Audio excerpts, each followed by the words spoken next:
If we've learned anything from what we now recognize as the gaming industry, is that if our favorite game, the one that was evidently built with care to its perfection, and perhaps carries with it some of our precious memories, is that it being forgotten, left in the dust, or even officially permanently abandoned, is for the best? Do you guys not have phones? Yeah, you guys all have phones, right? Personally, most of my favorite games that have slipped into the realm of irrelevancy face such demise for a myriad of unfortunate yet avoidable reasons for the most part, like having too many not all that well received sequels. But they at least managed to not fall into the trap of being turned into a pachinko game, or having to genre hop to what's currently trending, or becoming a bare-bones skeleton of a game, yet stuffed filled with microtransaction and being proudly paraded by typically people who have nothing to do with its initial creation. Unfortunately, the Silent Hill series haven't been as lucky, and so this time the series' newest entry is a game called Silent Hill Ascension. A game which embodies it can and will get worse. I want to extend my deepest condolences to Silent Hill fans. And with that being said, this horribly written serialized show, masquerading as a game, is a certified show. However, it managed to cross the threshold, and now it is so bad it's good. Like, I'm sorry, but I laugh too hard and too often to not like this train wreck of a corporate product. There's a lot to unpack here, and I actually have a lot to say about this, so I'll go through this in sections. Not to interrupt the flow of the video, but I guess now is an appropriate time to say hi. So, hi and welcome to my channel. So first of all, what is Silent Hill Ascension? Silent Hill Ascension is basically a serialized show, or a bunch of cutscenes put together, and approximately 10-minute clips from it get broadcasted on weekdays via the in-game live stream. Those clips would air in a similar fashion to a YouTube video premiere, so as it is going, it's possible for people to live comment and use stickers. Among them is the now infamous "It's Trauma" sticker.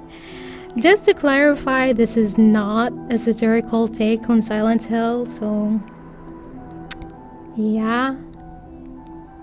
Also, people can vote, but only by spending their influence points. There isn't the equivalent of a donation button. However, like any other free app, there are many ways to waste money. For instance, you can purchase influence points, and with those you can essentially spam your votes. While an episode is airing, it might have a QTE, which the live viewers can play in real time, and whatever is the collective majority result of that QTE plus the result of the voting on specific character decision or choices should affect the game story. I'll talk about the botched QTEs and the rudimentary mini-games available in the app later on in the video. But yeah, that's the gist of what the app is. Right now, I want to talk about the story. It wouldn't be unreasonable to doubt how much, if at all, people's vote affect the story. But based on how incomprehensible the story gets, I'm inclined to believe this is in fact the result of however many people voted. The story at its core is like any other Western team-developed Silent Hill story. It's not horrendous, but because of the voting element, it can be reasonably compared to what results out of a telephone game. But this is not all on the audience, to use the dev's own words, because even in scenes that weren't influenced by the viewers, there's still something off about them. I'd say in some scenes, it'd be caused by characters skipping over what's currently going on, like ignoring what's being discussed. No, Orson. You know how I feel. Is there anything I can do to help? Yes, No, I just missed the boy. that's not my problem. I hope you slept okay last night, Meta. The house can creak. I'm sorry, Astrid. I don't think I can go on. Let's go back to the house. See if they found him. Astrid, please. We need to go home. Okay. Let's go back. Orson could be there waiting for us. And if he isn't? We'll rest up, and then come back, and we'll... Other times it's caused by a character's abrupt mood change. There you are. Been looking for you. I had to go for a walk. I couldn't breathe in there. Hogan's gone? So what's our plan? And not to mention the scenes that have continuity error. I'm not leaving him out there. Astrid, this needs to stop. You should talk to someone. So there are plenty of ways to get confused here. Anyways, as you'd expect, the voting element becomes more of a prominent issue if you examine the characters, because it erodes any possibility of consistency for a character's personality, mood, or motive.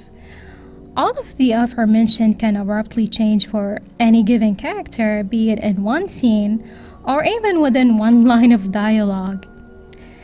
As mentioned earlier, the logically unsound and inconsistent occurrences within the story can be caused by what people chose for a character to do, or the story's writer's peculiar choices.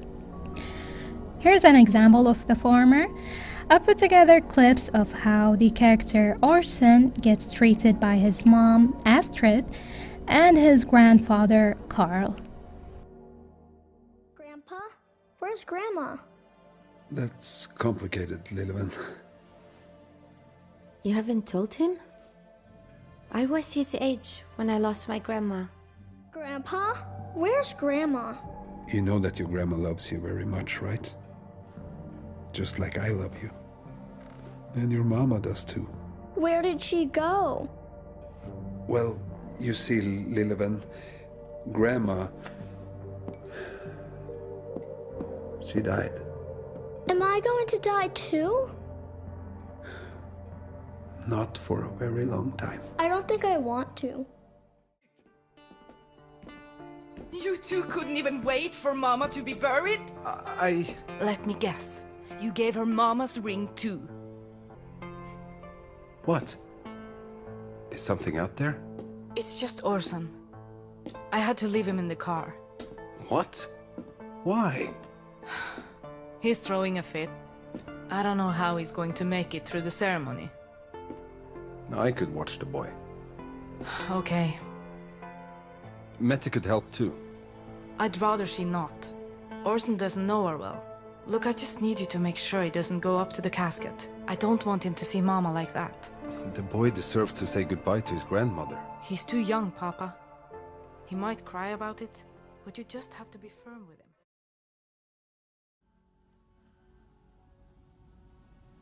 Goodbye, Mama. But I want to see her.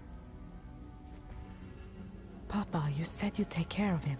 Please, I have to deal with all the guests. Don't worry.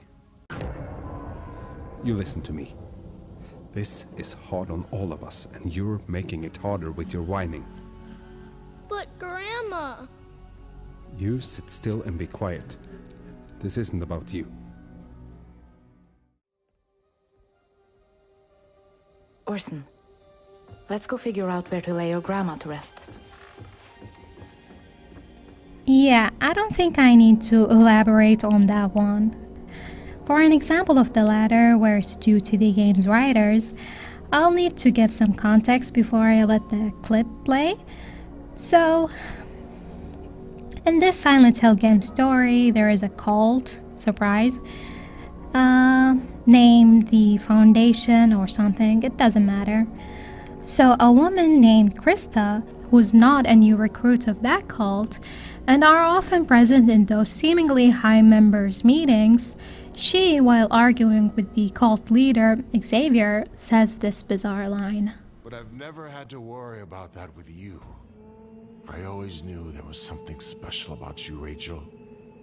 And now the Purifier has shown me I was right. Something to share, Krista?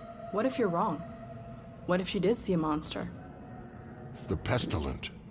Xavier, you know why we came to this town. What we're here to do.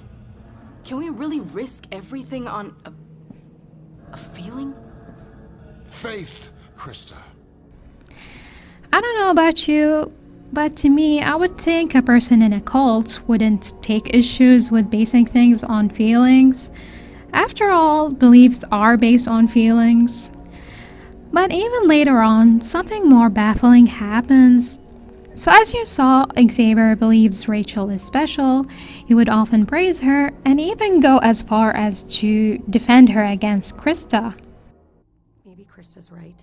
Maybe I am cursed. Krista is wrong. I'm sure of it. Yet while he was unavailable to lead the foundation, he picked Krista to take over in his absence over Rachel.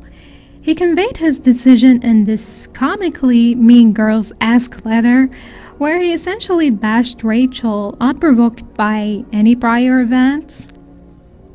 You might think maybe the letter is fake, but that's not the case.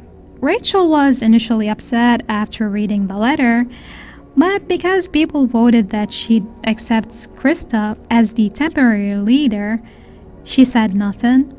And even after Xavier returned, Rachel didn't confront him, nor did her behavior towards him change. Even though, again, he out of nowhere felt the need to badmouth her in that letter. It's like an RPG companion who gets angry with you because you chose an option that they disliked. So they yell at you, but after that dialogue ends, they return to their chirpy self because that's the extent of what was written for them. There are plenty of other confusing scenes where it feels like the characters didn't register what just happened. Another one I can think of is one where Hogan, the detective in charge of the case concerning Astrid's mother, who died for reasons that the police have yet to uncover, Hogan, goes to Astrid to tell her this. There's been a mix-up at the morgue. A mix-up? What does that mean? My mother's there. That's it. We're not sure she's there anymore.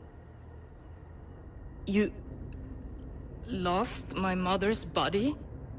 I'm sure it's just an administrative error. You expect me to believe that? It's not like she got up and walked away. I'm sorry. That was uncalled for. Is everything all right, Astrid?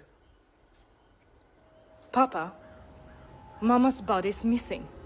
Hogan tried to get me to stay quiet about it. But I don't think we can trust the police. Hogan lost your mother's body? Someone with the police did. The point is, we can't rely on them. You know why, don't you?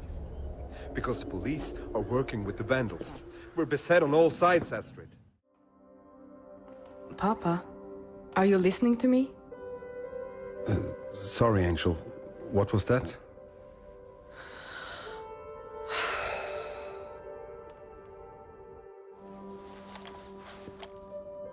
I have her dress picked out upstairs. Speaking of which, did you find her ring? I want to make sure we have everything ready for her burial. Astrid, are you sure you want to bury it with her? To clarify, I did remove the scenes unrelated to this event, so like, I don't know, scenes involving other storylines. But that's the correct order of the scenes relating to Ingrid, who's Astrid's mother. I triple checked. So yeah, I don't know why there is, in the middle of it, a scene of them pretending as if nothing happened. Especially like after they panicked and had a visceral reaction in those early scenes, yeah. And by the way, all the examples I've listed are ones I had to pick out of over an hour length of weird scenes. Like, I had to narrow things down to few examples, but there are abundance of janky scenes. Just saying in case someone thinks I'm nitpicking. What there aren't a lot of are glitches, background music that ends in a distracting way, and other technical problems. But yeah, they're there. Though I can't say the same for how the voice acting is edited. I don't want to take too much time talking about the voice acting because, I mean, you already heard it and it kinda speaks for itself.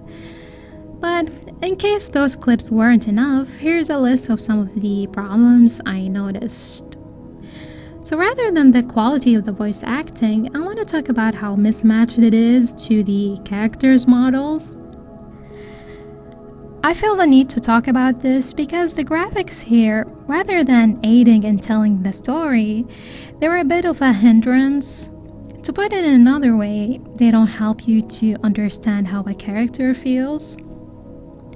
So although the characters' models all look great, the animators did not do their research on like humans and human emotions. It also looks to me like the characters don't have a neutral expression. Majority of the times a character would be stuck with one main expression, and whenever they try to emote, their facial expression would be carried by their mouth. It was funny to me how little the characters move their eyebrows despite how intense the emotion they feel. Seriously, the characters rarely raise their eyebrows. Like, I don't know, it's weird to me. In case how I described this wasn't clear, and just for giggles to be honest, I've put together a little montage for you, though I don't know how much I can show, so we'll see, I guess.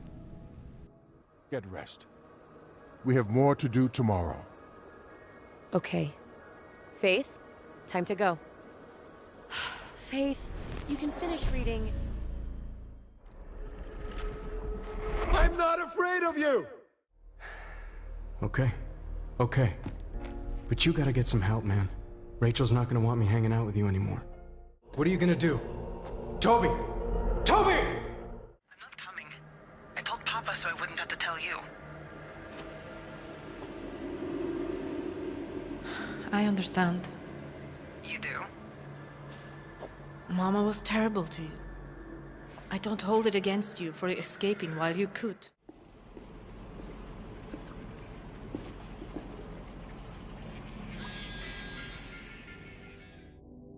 Anyways, the jank doesn't stop there, so next is unintentional comedy.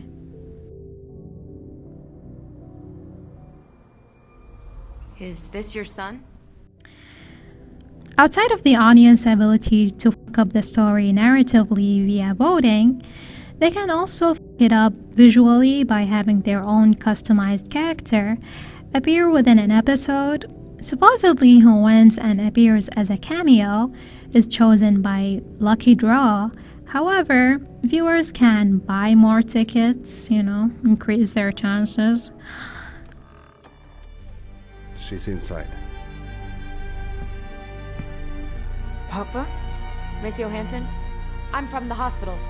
I'd like you to come with me. What the hell is going on? And yeah, this shouldn't be funny because this is now canon Silent Hill.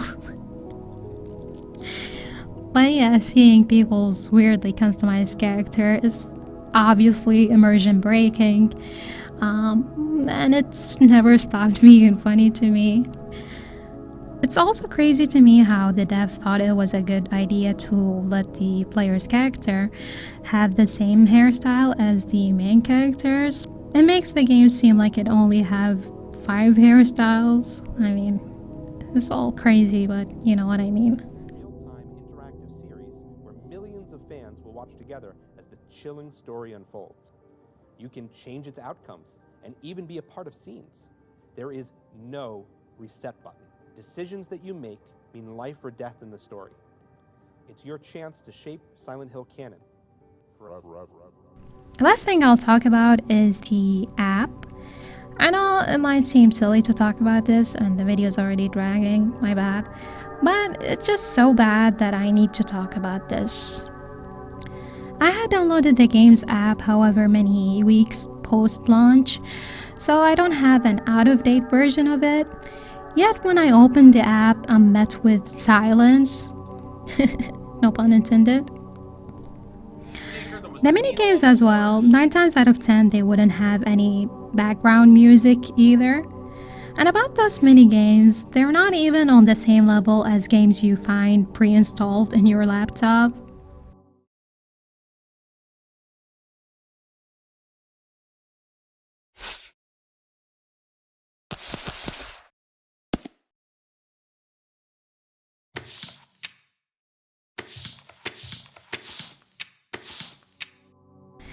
The live stream also lags, and the chat sometimes appears, other times it buffers forever.